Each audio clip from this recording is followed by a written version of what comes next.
2020 പുറത്തിറങ്ങിയ Japanese mini series in house marriage ഹണിയുടെ കഥയാണ് ഇന്ന് നിങ്ങൾ സിനിമാ കഥയിലൂടെ കേൾക്കാനായി പോകുന്നത്. കഥ ആരംഭിക്കുന്നത് അമി എന്ന യുവതിയെ പരിചയപ്പെടുത്തിക്കൊണ്ടാണ്. കഴിഞ്ഞ 5 കൊല്ലമായി അമി പ്രണയത്തിലായിരുന്നു. പക്ഷേ അവളുടെ ബോയ്ഫ്രണ്ട് മറ്റൊരു പെൺകുട്ടിയുമായി അടുപ്പത്തിലായി അവളെ ചതിച്ചു. മാത്രമല്ല അതൊന്നും ഒരു കുഴപ്പമില്ലാത്ത കാര്യമാണ് എന്ന തരത്തിൽ പെരുമാറുകയും ചെയ്തു. അമിയെ അത് വല്ലാതെ ബാധിച്ചിരുന്നു. അതോടെ അവർ ബ്രേക്കപ്പായി. തന്റെ ബോയ്ഫ്രണ്ടിനെ ഒരുപാട് അവൾ പ്രണയിച്ചിരുന്നെങ്കിലും ഇപ്പോൾ അവൾ അവനെ മറക്കാൻ ശ്രമിക്കുകയാണ്. ഡേറ്റിംഗ് ആപ്പുകളിൽ പുതിയ പയ്യന്മാരെ അവൾ നോക്കാൻ ആരംഭിച്ചിരുന്നു. അതിലൊരു ഡേറ്റിംഗ് ആപ്പിൽ മിയോര മനാട്ടു എന്ന് പേരുള്ളൊരു വ്യക്തി തനിക്ക് പെട്ടെന്ന് വിവാഹിതരാകണം എന്ന തരത്തിലൊരു പോസ്റ്റ് ഇട്ടിരുന്നു. അതവൾ നോക്കിക്കണ്ടു. അന്ന് അവൾ ചിന്തിച്ചു, ഒരു റിലേഷൻഷിപ്പിനെ സംബന്ധിച്ചിടത്തോളം പ്രണയം കൊണ്ട് മാത്രമൊന്നും ആവില്ലെന്ന് തോന്നുന്നു. തന്റെ ബോയ്ഫ്രണ്ട് 5 കൊല്ലം പ്രണയിച്ചിട്ടും തന്നെ ചതിച്ചു. അതുകൊണ്ട് പ്രണയത്തിനേക്കാൾ മുമ്പ് ഒരു മാരേജ് കോൺട്രാക്ട് ഉണ്ടായാൽ അതെങ്ങനെ ഉണ്ടാകും? പെട്ടെന്ന് വിവാഹം കഴിക്കാം എന്ന് പറഞ്ഞ് പോസ്റ്റ് ഇട്ടിരിക്കുന്ന ആ പയ്യനെ അതുകൊണ്ട് തന്നെ സ്വീകരിച്ചാലോ എന്ന് അമിക്ക് തോന്നി. അതുകൊണ്ട് തന്നെ മനാറ്റ്സുവിനെ അവൾ അക്സെപ്റ്റ് ചെയ്തു. വിവാഹത്തിന്റെ അന്നായിരുന്നു മനാറ്റ്സുവും അമിയും ആദ്യമായി നേരിൽ കാണുന്നത് പോലും. വളരെ പൊളൈറ്റ് ആയിട്ടുള്ള നല്ലൊരു വ്യക്തിയായിട്ടായിരുന്നു മനാറ്റ്സു കാണപ്പെട്ടത്. ഫോട്ടോഗ്രാഫർ വിവാഹ സമയത്ത് അമിയെ ചുംബിക്കാൻ പറഞ്ഞെങ്കിലും വളരെ ജെന്റിലായി അവൻ അവളുടെ നെറ്റിയിൽ മാത്രം ചുംബിച്ചു. ആദ്യമായിട്ടാണ് ഇരുവരും കണ്ടതെങ്കിലും എന്തോ ഒരു സന്തോഷം അന്നമിക്ക് അനുഭവപ്പെട്ടിരുന്നു. മനാറ്റ്സുവിന്റെ സാന്നിധ്യം തന്നെ സന്തോഷിപ്പിക്കുന്ന പോലെ അവൾക്ക് തോന്നി.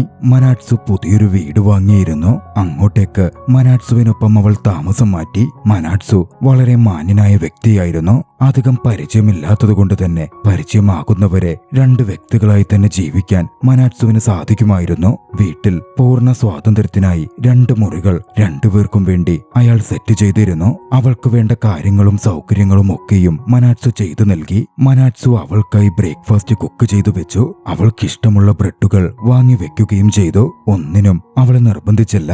രാവിലെ ജോലിക്ക് പോകുമ്പോൾ പോലും അവളോട് സമയമെടുത്ത് കഴിച്ചോളൂ, താൻ ആദ്യമേ പൊക്കോളാം എന്ന് പറഞ്ഞ് മനാറ്റ്സു ഭക്ഷണം കഴിച്ച് അവൾക്കൊരു ശല്യവും ഉണ്ടാക്കാതെ അവിടെ നിന്ന് പോയി. മനാറ്റ്സു പോയതിന് പിന്നാലെ അന്നമ്മയും ജോലി സ്ഥലത്തേക്കെത്തി. കോവർക്കേഴ്സുമായി അവൾ സംസാരിച്ചിരിക്കെ അവളുടെ വിവാഹത്തിന്റെ കാര്യവും മറ്റും കോവർക്കേഴ്സ് ചോദിക്കാൻ ആരംഭിച്ചു. വിവാഹം നടക്കാൻ പോകുമല്ലേ എന്നുള്ള തരത്തിലൊക്കെയായിരുന്നു അവർ സംസാരിച്ചു കൊണ്ടിരുന്നത്. മനാറ്റ്സുവിന് ആദ്യം കൺഫ്യൂഷൻ തോന്നി. പിന്നെയാണ് മനസ്സിലാകുന്നത് കോവർക്കേഴ്സ് ചോദിക്കുന്നത് എക്സ് ബോയ്ഫ്രണ്ടുമായിട്ടുള്ള വിവാഹത്തെ പറ്റിയാണ്. അമ്മയുടെ വിവാഹം കഴിഞ്ഞ കാര്യം ആർക്കും തന്നെ അറിവുണ്ടായിരുന്നില്ല. അതൊരു രഹസ്യ വിവാഹമായിരുന്നു. ഇപ്പോൾ വിവാഹത്തെ പറ്റിയുള്ള കാര്യങ്ങൾ പുറത്തൊന്നും പറയണ്ടെന്നും പിന്നീട് അത് പുറത്തുള്ളവർ അറിഞ്ഞാൽ മതി എന്നും മനാറ്റ്സുവിനും അവൾക്കുമിടയിൽ ഒരു കരാർ തന്നെ ഉണ്ടായിരുന്നു. അതുകൊണ്ട് തന്നെ ഇരുവരും വിവാഹത്തെപ്പറ്റി പുറത്തറിയിച്ചതേയില്ല. അന്ന് വൈകുന്നേരം അമ്മ സ്റ്റോറിൽ കുറച്ച് മക്കുകൾ വാങ്ങാനായി പോയി. അവിടെ വെച്ച് അവളുടെ എക്സ് ബോയ്ഫ്രണ്ട് അങ്ങോട്ടേക്ക് വന്ന് സ്വാതന്ത്ര്യത്തോടെ അവളോട് ഇടപഴകാനും മറ്റും ആരംഭിച്ചു. അവളുടെ ദേഹത്ത് കൈവച്ചു. കൃത്യസമയത്ത് മനാറ്റ്സു അങ്ങോട്ടേക്ക് എത്തുകയും അവന്റെ കൈ പിടിച്ച് എക്സ് ബോയ്ഫ്രണ്ടിനെ തള്ളി മാറ്റുകയും അമ്മ തന്റെ ഭാര്യയാണ്, നിന്നെപ്പോലെ ചതിച്ച് കടന്നു കളയുന്നവന്മാർക്ക് അവളുടെ പേര് വിളിക്കാൻ പോലുമുള്ള യോഗ്യതയില്ലടാ എന്ന് പറഞ്ഞ് എക്സ് ബോയ്ഫ്രണ്ടിനെ അപമാനിച്ച് ഇറക്കി വിടുകയും ചെയ്തു. മനാറ്റ്സുവിന്റെ ആ പ്രവൃത്തി അമ്മയ്ക്ക് ഇഷ്ടപ്പെട്ടിരുന്നു. താൻ സുരക്ഷിതമായ ഇടത്താണ് എന്നൊരു തോന്നൽ അവൾക്ക് വന്നു. അന്ന് സന്തോഷത്തോടെ വീട്ടിലെത്തിയ അവൾ മനാറ്റ്സുവിനും തനിക്കും വേണ്ടി കുക്ക് ചെയ്യാൻ തുടങ്ങി. പക്ഷെ അപ്പോഴേക്കും അവർക്കുള്ള ഭക്ഷണവുമായി മനാറ്റ്സുവും വന്നെത്തിയിരുന്നു. അവളോട് കുക്ക് ചെയ്യണ്ടെന്നും യാതൊരു ബുദ്ധിമുട്ടുകളും നേരിടണ്ടെന്നും നമുക്ക് വേണ്ടതൊക്കെയും ഞാൻ അറേഞ്ച് ചെയ്തോളാം എന്ന് മനാറ്റ്സു പറഞ്ഞു. ഭക്ഷണം കഴിക്കുമ്പോൾ അവർ സംസാരിച്ചു. മനാറ്റ്സു അവളുടെ അടുക്കൽ പറഞ്ഞു, നിന്റെ പുതിയ ആളെന്ന രീതിയിൽ നിന്നെ സംരക്ഷിക്കുകയും നിന്റെ കൂടെ നിൽക്കുകയും ഒക്കെ ചെയ്യേണ്ടത് എന്റെ ഉത്തരവാദിത്തമാണ്. അത് കേട്ട് അമിയും അല്പം സർപ്രൈസ്ഡ് ആയിരുന്നു. അവൾക്ക് എന്തെന്നില്ലാത്തൊരു സന്തോഷവും തോന്നി. പക്ഷേ അടുത്ത ദിവസമായിരുന്നു മനാറ്റ്സുവും അമിയും ഞെട്ടിക്കുന്ന ആ കാര്യം മനസ്സിലാക്കുന്നത്. അവരിരുവരും വർക്ക് ചെയ്യുന്നത് ഒരേ കമ്പനിയുടെ 2 ഡിപ്പാർട്ട്മെന്റിലായിരുന്നു. കൃത്യമായി പറഞ്ഞാൽ ഒരേ ബിൽഡിങ്ങിലുള്ള ഒരേ കമ്പനിയിൽ. പറഞ്ഞു വരുമ്പോൾ അമ്മയുടെ ബോസാണ് മനാറ്റ്സു. പക്ഷേ ഇരുവർക്കും അതിനു മുമ്പ് അത്തരത്തിൽ പരിചയമേ ഉണ്ടായിരുന്നില്ല. ലിഫ്റ്റിൽ വെച്ച് പരസ്പരം കണ്ടുമുട്ടിയപ്പോഴായിരുന്നു അവരത് തിരിച്ചറിയുന്നത് പോലും. അതിനു മുമ്പ് അതിനെപ്പറ്റിയൊന്നും അവർ ഡിസ്കസ് ചെയ്തിരുന്നതേയില്ല. പക്ഷേ ജോലി സ്ഥലത്തും തങ്ങളുടെ റിലേഷൻഷിപ്പ് ടോപ്പ് സീക്രട്ടാക്കി വെക്കണം എന്നൊരു തീരുമാനം ഇരുവരും എടുത്തു. തൽക്കാലത്തേക്ക് തങ്ങളെപ്പറ്റി ആരും അറിയണ്ട എന്നും അവർ പരസ്പരം അണ്ടർസ്റ്റാൻഡിങ്ങിലെത്തി. മനാറ്റ്സുവിന്റെ സ്വഭാവം കൊണ്ടും ബിഹേവിയർ കൊണ്ടും വളരെ പെട്ടെന്ന് തന്നെ അമ്മയ്ക്ക് അവനോട് പ്രണയം തോന്നി തുടങ്ങിയിരുന്നു. മനാറ്റ്സുവിനും തന്നോട് അത്തരത്തിൽ പ്രണയം തോന്നാനും അവനത് തുറന്നു പറയാനും അമ്മ ഒരുപാട് ആഗ്രഹിച്ചു. അതിനുവേണ്ടി ശ്രമിക്കാനും തുടങ്ങി. വീട്ടിലെത്തുമ്പോൾ മനാറ്റ്സുവിന് മുമ്പിൽ ക്യൂട്ടായി അഭിനയിച്ചും അവന് വേണ്ടത് ചെയ്തു നൽകിയുമൊക്കെ അവന്റെ പ്രീതി പിടിച്ചു പറ്റാൻ അവൾ ശ്രമിച്ചു. ഒരവസരം വന്നപ്പോൾ മനാറ്റ്സു അവളോട് അടുത്തു ചെല്ലുകയും ആദ്യം നീ എന്നെ പൂർണ്ണമായി പ്രണയിച്ചു തുടങ്ങണമെന്നും അതിനുശേഷം തന്നോട് പ്രണയമാണെന്ന് പറയണമെന്നും ശേഷമേ നമ്മളൊന്നിച്ച് ജീവിക്കാൻ ആരംഭിക്കൂ എന്ന് പറഞ്ഞു. പിന്നാലെ വളരെ ജെന്റിലായി ചെറിയൊരു ചുംബനം അവൾക്ക് നൽകുകയും ചെയ്തു. ശേഷം ഗുഡ് നൈറ്റ് പറഞ്ഞ് മനാറ്റ്സു അവിടെ നിന്ന് പോയി. മനാറ്റ്സുവിന്റെ ഉള്ളിലും തന്നോട് പ്രണയമുണ്ട് എന്ന ആ നിമിഷം അമ്മയ്ക്ക് മനസ്സിലായിരുന്നു. പക്ഷേ എന്നിരുന്നാലും തന്റെ ഉള്ളിലെ പ്രണയം ആദ്യം തുറന്നു പറയാൻ അവൾക്ക് മടി തോന്നി.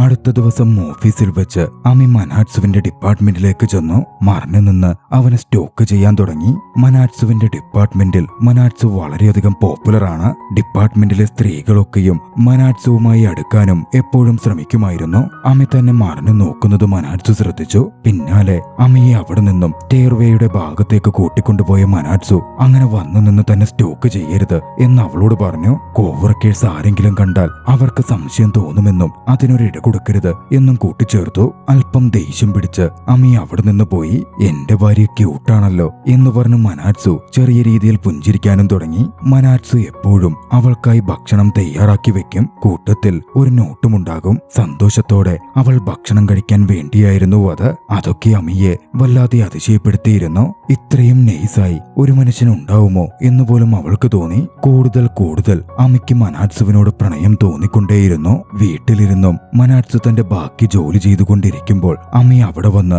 അവരെ തന്നെ നോക്കിക്കൊണ്ടിരിക്കും. താനിപ്പോൾ മനാറ്റ്സുവിന്റെ ഭാര്യയാണല്ലോ, അവന്റെ കൂടെയാണല്ലോ ഉള്ളത്. തന്റെ ചീറ്റർ എക്സ് ബോയ് ഫ്രണ്ടിനെ പോലെയല്ലല്ലോ മനാറ്റ്സു എന്നോർത്ത് അവൾക്ക് എപ്പോഴും വലിയ സന്തോഷം തോന്നും. അവൾ തന്നെ നോക്കിക്കൊണ്ടിരിക്കുകയാണ് എന്ന് മനാറ്റ്സുവിനും അറിയാമായിരുന്നു. പക്ഷേ മനാറ്റ്സു നോക്കുമ്പോൾ അവൾ പെട്ടെന്ന് കണ്ണുകൾ അടയ്ക്കും. അതുകൊണ്ട് തന്നെ അത്തരമൊരു അവസരം വന്നപ്പോൾ മനാറ്റ്സു എഴുന്നേറ്റ് അവളുടെ അടുത്ത് ചെന്നു. അവളോട് അടുത്ത് ഇടപഴകി. നിന്റെ ഈ ക്യൂട്ട് ബിഹേവിയർ ഒക്കെ എനിക്ക് ഇഷ്ടമാകുന്നുണ്ട് എന്നവൻ അവളോട് പറഞ്ഞു. ജെന്റിലായി അവളെ ഒന്ന് ചുംബിച്ച് അവൻ വീണ്ടും തിരികെ എത്തി ജോലി നോക്കാൻ ആരംഭിച്ചു. മനാറ്റ്സു പിന്നീട് അങ്ങോട്ടേക്ക് കൂടുതൽ ഫ്രണ്ട്ലിയായി അമ്മയുമായി ഇടപഴകാൻ ആരംഭിച്ചു. പതിയെ അവരുടെ റിലേഷൻഷിപ്പും സ്ട്രോങ് ആയി വന്നു. ആദ്യ കാഴ്ചയിലെ പ്രണയം പോലെ ആയിരുന്നില്ല അത്. പതിയെ പരസ്പരം മനസ്സിലാക്കി ശക്തമായി അത് വളർന്നുകൊണ്ടേയിരിക്കുകയായിരുന്നു. പുറത്തു പോകുമ്പോൾ കൂടുതൽ മികച്ച രീതിയിൽ അമ്മി അണിഞ്ഞൊരുങ്ങും. അത് കണ്ട് മനാറ്റ്സു കോംപ്ലിമെന്റ് ചെയ്യണം എന്നൊക്കെ അവൾ മനസ്സിൽ ആഗ്രഹിക്കും. മനാറ്റ്സുവിനും അത് മനസ്സിലാവുമായിരുന്നു. പക്ഷെ മനഃപൂർവ്വം കോംപ്ലിമെന്റ് ഒന്നും നൽകാതെ അവൻ പുറത്തിറങ്ങും. തമാശ രീതിയിൽ അവളെ കളിയാക്കിക്കൊണ്ടായിരിക്കും ആ വരവ്.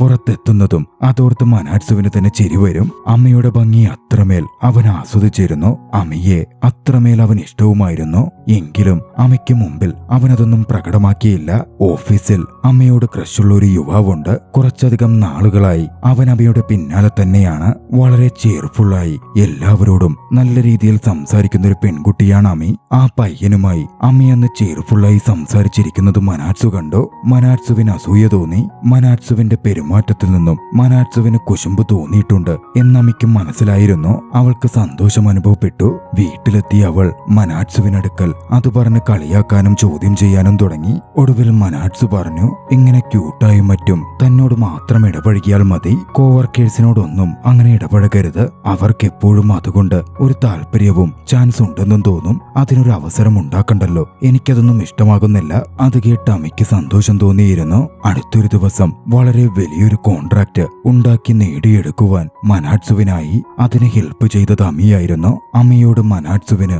വളരെ വലിയ മതിപ്പ് തോന്നി. ഒടുവിൽ തന്റെ ഉള്ളിലെ പ്രണയം മനാറ്റ്സുവിനോട് തുറന്നു പറയുവാൻ അമ്മ തീരുമാനിച്ചു. ഒരവസരത്തിൽ അവൾ അത് തുറന്നു പറയുകയും ചെയ്തു. വിവാഹത്തിലെ ആദ്യ ദിവസം തൊട്ടേ തന്നെ അവൾ പ്രണയത്തിൽ വീഴ്ത്തിയിരുന്നു എന്നായിരുന്നു അവന്റെ മറുപടി. ഇരുവരും പരസ്പരം ഐ ലവ് യു പറഞ്ഞു. ശേഷം ചുംബിക്കുകയുമുണ്ടായി. അവരുടെ റൊമാൻറ്റിക് റിലേഷൻഷിപ്പിന്റെ തുടക്കമായിരുന്നു അത്. പക്ഷേ എന്നിരുന്നാൽ തന്നെയും മനാറ്റ്സു എന്തുകൊണ്ടാണ് വളരെ പെട്ടെന്ന് ഒരു വിവാഹം കഴിക്കണമെന്ന് ആഗ്രഹിച്ചത് എന്നത് അപ്പോഴും അമ്മയ്ക്കറിയില്ലായിരുന്നു. അതും വളരെ രഹസ്യമായൊരു വിവാഹം. അതിനെപ്പറ്റി അറിയണം എന്നവൾക്ക് തോന്നി. അതിനെപ്പറ്റി അവനോട് ചോദിക്കുവാനും എന്തോ ഒരു മടി കാരണം അവൾക്ക് സാധിച്ചതുമില്ല. അടുത്ത ദിവസം പകലിൽ അമ്മ മനാറ്റ്സുവിനൊരു സർപ്രൈസ് കൊടുത്തു. ശേഷം ക്യൂട്ടായി നടിക്കുവാനും തുടങ്ങി. നമുക്കൊന്നിച്ചു വർക്കിന് പോകാം എന്ന് അവൾ പറഞ്ഞു. പക്ഷെ അതൊന്നും വേണ്ടെന്നായിരുന്നു മനാറ്റ്സുവിന്റെ മറുപടി. ക്യൂട്ടായി അവളെ അങ്ങനെ കണ്ടതും മനാറ്റ്സുവിനെ സഹിക്കാൻ പറ്റുന്നുണ്ടായിരുന്നില്ല. അവൾക്ക് മുമ്പിൽ തന്റെ അഭിമാനം പോകുമോ എന്ന് ഭയന്നി അവൻ വേഗം റൂമിൽ നിന്ന് വെളിയിലിറങ്ങി. പരസ്പരം പ്രണയം തുറന്നു പറഞ്ഞതിന് പിന്നാലെ അവരൊന്നിച്ച് ഒരു റൂമിൽ കഴിയാൻ ആരംഭിച്ചിരുന്നു. അങ്ങനെയിരിക്കെ ഒരു ദിവസം അമ്മയുടെ വാൾപേപ്പർ ഫോട്ടോ തങ്ങളുടെ വെഡ്ഡിംഗ് ഫോട്ടോവാണ് എന്ന് മനാറ്റ്സു കണ്ടു. തങ്ങളുടെ കോവർക്കേഴ്സ് അത് കാണാൻ സാധ്യതയുള്ളതുകൊണ്ട് അത് മാറ്റാൻ അവൻ ആവശ്യപ്പെട്ടു. കമ്പനിയിലെ എംപ്ലോയീസ് അതൊന്നും അറിയരുതെന്നും അതറിയുന്നത് തനിക്ക് ഇഷ്ടമല്ലെന്നും എന്തെങ്കിലും സൂചന കിട്ടിയാൽ അവർ സീറ്റിന്റെ ബാക്കിൽ നിന്ന് സംസാരിക്കാനും അഭ്യൂഹങ്ങൾ പറഞ്ഞു പരത്താനും തുടങ്ങുമെന്നും അവളെപ്പറ്റി ആരും മോശം സംസാരിക്കുന്നത് തനിക്കിഷ്ടമല്ല എന്നും മനാറ്റ്സു കൂട്ടിച്ചേർത്തു. ജോലി സ്ഥലത്തും മനാറ്റ്സു അമ്മയെ കൂടുതൽ കെയർ ചെയ്തു. എല്ലാവർക്കുമായി അവൻ സ്നാക്സ് വാങ്ങും. കൂട്ടത്തിൽ ആരും കാണാതെ അമ്മയ്ക്കായി കൂടുതലും സ്പെഷ്യലും എടുത്തു നൽകും. അമ്മയുടെ ജീവിതത്തിലെ ഇല്ലായ്മകളെയും ഗ്യാപ്പുകളെയും മനാറ്റ്സു അടയ്ക്കുവാൻ ശ്രമിക്കുന്നുണ്ടായിരുന്നു. അമ്മയ്ക്കും മനാറ്റ്സുവിനും ഇടയിൽ അവൾക്കുമേൽ ക്രഷുള്ള കോവർക്കർ യുക്കി കടന്നു കയറുന്നതും മനാറ്റ്സു ശ്രദ്ധിച്ചിരുന്നു. മനാറ്റ്സുവിന് അതൊന്നും അത്ര ഉൾക്കൊള്ളാനും സഹിക്കാനും സാധിക്കുന്നുണ്ടായിരുന്നില്ല. ഒരു ദിവസം അവനും മാമിയും ഒരു കഫേയിൽ പോയി കഴിക്കുന്നതിനെ പറ്റിയും മറ്റും സംസാരിക്കുന്നത് മനാറ്റ്സു യാദൃച്ഛികമായി കേട്ടിരുന്നു. ആ കഫേയിൽ സ്വാദിഷ്ടമായ ഡെസേർട്ടുകളുണ്ട് എന്നൊക്കെ അവൻ വിശദീകരിക്കുന്നുണ്ടായിരുന്നു. യുക്കി അങ്ങനെ വിശദീകരിച്ച് അവളെ കൂടെ ക്ഷണിക്കുമ്പോൾ മനാറ്റ്സു അവിടെ ഉണ്ടെന്നതും ഒക്കെ കേട്ട് മനാറ്റ്സു ദേഷ്യത്തിലാണെന്നതും മനസ്സിലാക്കിയിരുന്ന അമ്മി ഉടനടി ആ ക്ഷണം നിരസിച്ചു. അന്ന് വൈകുന്നേരം മനാറ്റ്സുവിന് അവൾ ഒരു മെസ്സേജ് അയച്ചു. താൻ കഫേയിലുണ്ടെന്നും കോവർക്കറിനൊപ്പം ഡെസേർട്ട് കഴിക്കാൻ വന്നിരിക്കുകയാണ് എന്നുമായിരുന്നു അത്. മെസ്സേജ് കണ്ടതും അസ്വസ്ഥനായ മനാറ്റ്സു കഫേയുടെ ഭാഗത്തേക്ക് പാഞ്ഞെത്തി. മനാറ്റ്സുവിനെ കുശുമ്പിലാഴ്ത്തുക, അസൂയപ്പെടുത്തുക എന്നതായിരുന്നു അമ്മയുടെ ലക്ഷ്യം. യുക്കി അമ്മയോട് ഡെസേർട്ടുകളൊക്കെയുള്ള കഫേയുടെ കാര്യം പറഞ്ഞതോർത്ത് മനാറ്റ്സു അസൂയമൂത്ത് ഓടിയെത്തുകയായിരുന്നു. പക്ഷേ കഫേയുടെ അടുത്തെത്തിയതും കഫേക്കകത്ത് തനിച്ചിരുന്ന് കഴിക്കുന്ന അമ്മയെ അവൻ കണ്ടു. അപ്പോഴായിരുന്നു അവന് സമാധാനമായത്. അമ്മ തന്നെ വട്ടാക്കിയതാണ് എന്നും അവന് മനസ്സിലായി. ഉടനടി താൻ വീട്ടിലുണ്ടെന്നും തന്റെ പ്രിയപ്പെട്ടവളെ താൻ മിസ് ചെയ്യുകയാണ് എന്നും പറഞ്ഞ് മനാറ്റ്സു അവൾക്ക് മെസ്സേജ് അയച്ചു. മെസ്സേജ് കണ്ട് ഏറെ എക്സൈറ്റഡ് ആയ അമ്മി വേഗം വീട്ടിലേക്ക് ഓടിച്ചെല്ലാൻ തുടങ്ങി. വീട്ടിലെത്തുമ്പോൾ മനാറ്റ്സുവിന്റെ അസൂയ പിടിച്ച മുഖം കാണാം എന്നൊക്കെയായിരുന്നു അവൾ പ്രതീക്ഷിച്ചിരുന്നത്. പക്ഷെ വളരെ കാമായിട്ടായിരുന്നു മനാറ്റ്സു അവളെ എതിരേറ്റത്. ഹായ് പറഞ്ഞ് വന്നെത്തിയ അവളെ കെട്ടിപ്പിടിച്ച മനാറ്റ്സു താൻ അവളെ ഒരുപാട് പ്രണയിക്കുന്നു എന്ന് അവളോട് പറഞ്ഞു. അവൾക്കായി അന്നവൻ ഒരു റിങ്ങും വാങ്ങി വന്നിരുന്നു. ആ റിങ് അവൾക്ക് ഇഷ്ടപ്പെടുമോ ഇല്ലയോ എന്നൊരു ഭയം മനാറ്റ്സുവിനുണ്ടായിരുന്നു. പക്ഷേ അമ്മയ്ക്ക് അതൊരുപാട് സന്തോഷമായി. തന്റെ വിരലിൽ മോതിരം അണിയിക്കുവാൻ മനാറ്റ്സുവിനോട് അവൾ ആവശ്യപ്പെട്ടു. മനാറ്റ്സു അവളുടെ കയ്യിൽ മോതിരം അണിയിച്ചു. തനിക്ക് തിരികെ തരാൻ മറ്റൊന്നുമില്ലെന്ന് പറഞ്ഞ് അവൾ ഉടനടി മനാറ്റ്സുവിനെ ചുംബിച്ചു. കയ്യിൽ റിങ് ധരിച്ചതുകൊണ്ട് തന്നെ അമ്മി വല്ലാതെ എക്സൈറ്റഡും സന്തോഷവതിയുമായിരുന്നു. അടുത്ത ദിവസം ഓഫീസിലെത്തിയപ്പോഴും മനാറ്റ്സുവിന്റെ ചുറ്റിലും റിങ്ങും കാണിച്ച് സന്തോഷത്തോടെ അവൾ തുള്ളിച്ചാടി നടന്നു. ഇരുവരും അങ്ങനെ അടുത്തിടപഴകിക്കൊണ്ടിരിക്കെ ആ വഴി 2 കോവർക്കേഴ്സ് കടന്നു വന്നു. കോവർക്കേഴ്സ് മനാറ്റ്സുവിനെയും അമ്മിയെയും കണ്ടു. അമ്മി തന്നെ പ്രപ്പോസ് ചെയ്ത് ഡേറ്റിന് പോവാനായി ക്ഷണിച്ചെന്നും താനത് റിജക്ട് ചെയ്തു എന്നും അവിടെ വെച്ച് ഒരൊറ്റ ശ്വാസത്തിൽ മനാറ്റ്സു പറഞ്ഞു. പിന്നാലെ പെട്ടെന്ന് അവിടെ നിന്ന് കടന്നു പോവുകയും ചെയ്തു. അത് അമ്മയ്ക്ക് ഷോക്കും അല്പം ദുഃഖവും വരുത്തിയിരുന്നു. ഇതിനെല്ലാം സാക്ഷിയായി അമ്മയ്ക്ക് മേൽ ക്രഷുള്ള കോവർക്കർ അവിടെ നിൽക്കുകയും ചെയ്യുന്നുണ്ടായിരുന്നു. ഇനി എന്താകും സംഭവിക്കുക? അവർ രഹസ്യമാക്കി വെച്ചിരുന്ന മാരേജും റിലേഷൻഷിപ്പും പുറത്താകുമോ? അവരുടെ ജീവിതത്തിൽ ഇനി എന്തൊക്കെയാകും വന്നു ചേരുക? കഥയുടെ ആദ്യ ഭാഗം ഇവിടെ അവസാനിക്കുന്നു. അവസാന ഭാഗം കാണുവാൻ ഡിസ്ക്രിപ്ഷനിൽ കൊടുത്തിട്ടുള്ള ലിങ്കിൽ ക്ലിക്ക് ചെയ്യുക. നിങ്ങൾക്ക് ഈ കഥ ഇഷ്ടമായെങ്കിൽ വീഡിയോ ലൈക്ക് ചെയ്യുക.